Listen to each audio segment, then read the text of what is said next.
So, another update as always. I really miss having this front camera working. Or it's working but the microphone is not working. And I really miss that because I don't like to talk like to a mirror because it doesn't look it looks so weird on videos when you talk to a mirror and you're not communicating really with the camera or how to put, I don't know what to say, but yeah, I don't like it. But hopefully I'm gonna fix that next week if everything works out, which it normally doesn't, but one can hope, right? Another day at home. As I told you before, I'm gonna be home with Ro until the 19th of October, so it's a few more days. And I had this absolutely weirdest dream I had in a very long time. For a while I had really weird dreams, and extremely weird dreams, but I haven't had that for quite some time. And last night I was actually dreaming that I was in, I had an affair with Barack Obama. It's like, yeah. And not a very actual relationship, and it was perfectly fine because he and Michelle was just friends, and it's like, and the thing is, I'm not like, this is not like a dream person of me. It's not like my ideal man or something. I mean, sure. I mean, he do have some qualities which I appreciate. Like, I think he seems to be a nice person, and he has got a lot of humor and. The shallow side of me likes that he's tall, but I have never ever thought of Barack Obama that way. And it's all of a sudden like I had this dream of us, having this intense cuddling in my parents' guest room, and it was like, but we was going to have it. It was really nice, but then he had to go back to Washington because tomorrow was his last day as president. So like it was really weird. But at the same time, it's actually a nice dream because it was one of those kind of dreams that makes you feel good the rest of the day.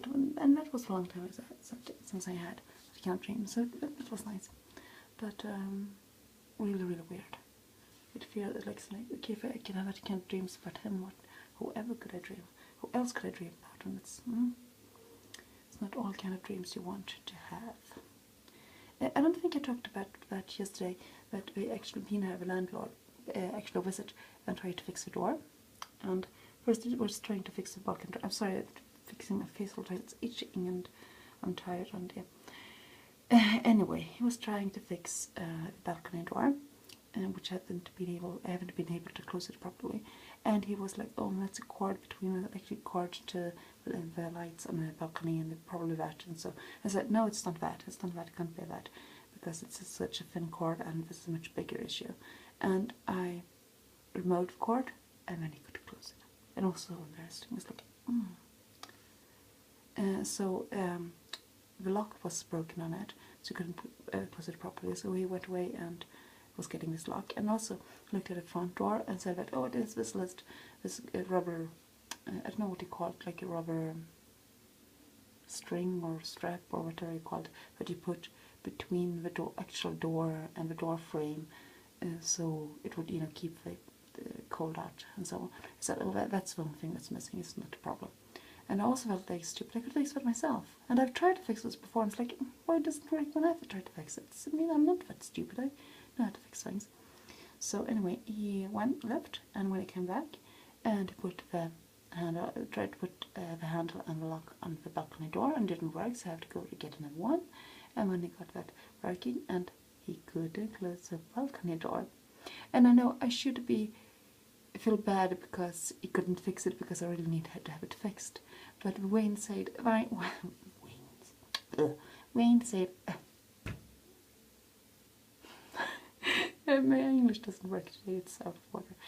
Anyway, I felt a little bit satisfied that he couldn't fix it after I felt so stupid for not being able to fix it. It wasn't that easy and it wasn't that stupid, and I feel relieved about that. It's stupid of me. He could finally pull it close, but he said it took a lot of power, so it can be some carpenter here to fix that door. And then he tried to fix the front door, and he was trying different things time after time, exactly the same thing I've been trying, and it didn't work out. So I'm gonna fix that door too, and probably switch the door to another door. And I want that so much because this door is no, it'll be really nice and fresh with a new door, I think. So yeah, and it's, I mean, you shouldn't be satisfied by other people's failure, but sometimes even I am. I mean, I try not to be, because it's a bad thing to be in. I don't like being a bad person overall, but sometimes you can feel it, especially when people are smart about it. And it's like you're looking down, like, oh, can't you fix this? It's so easy. Why haven't you called back earlier? And I realized that maybe it wasn't that easy to fix. So yeah, yeah, so that's going on. And another thing, I tried to make a video with Drew today. I tried to make three different videos with Drew, and she just won't cooperate. She's in this age when she's not never still. She's always moving. She's always having something going on, and she has a lot of nice interests, which I think it's really nice. Like, she loves being outdoors. I loved being outdoors too. She loves flowers and nature and so on, and digging in dirt and picking up sticks from the ground and so on. I think most children, or almost all children, do that, and I think it's something should be encouraged. Like, you know, the interest for nature and the environment and so on, something you need to keep in life. First thing she says in the morning is that she wants to paint. So she goes to the table, sit there with her pencils and pen and drawing and doing things like that. And she have this children's scissors she to cut things with, and she play a lot of that kind of thing. So she play a lot with her frog. She has this stuffed animal with her frog. She loves her frog. And she dresses him up in different clothes and things like that. And she likes to get dressed, and she imitates people around her.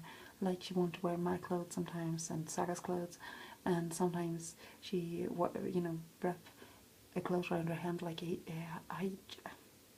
hijab, and like some of her teachers in preschool has, and some of my friends also wearing. She sees a lot, so she's imitating everything like that. And it's kind of funny to see her doing that, because she's like mixing styles and cultures and religions and everything without any hesitation or feeling bad about it. She's just free spirit, like you should be when you're 2 years old. And I really, really hope that she doesn't lose that. Two other things I have noticed in her land, which I don't like, and I think it's to do with a new preschool. And the teachers, which I'm not that happy about, which I feel bad about because I was so happy about it before. But and one thing is that she started to say no a lot, and that is not a word we use that much at home, and not in the context she uses it. And some people say, "Oh, that's normal. Every kid do that." No, it's not. Not every kid do that. Kids do that if they're told no a lot, and I don't use no in that context. I try to tell her what I want her to do, not what I don't want her to do. And yeah, so she hadn't hardly used to know at all. Yeah. And now I think this video is mixed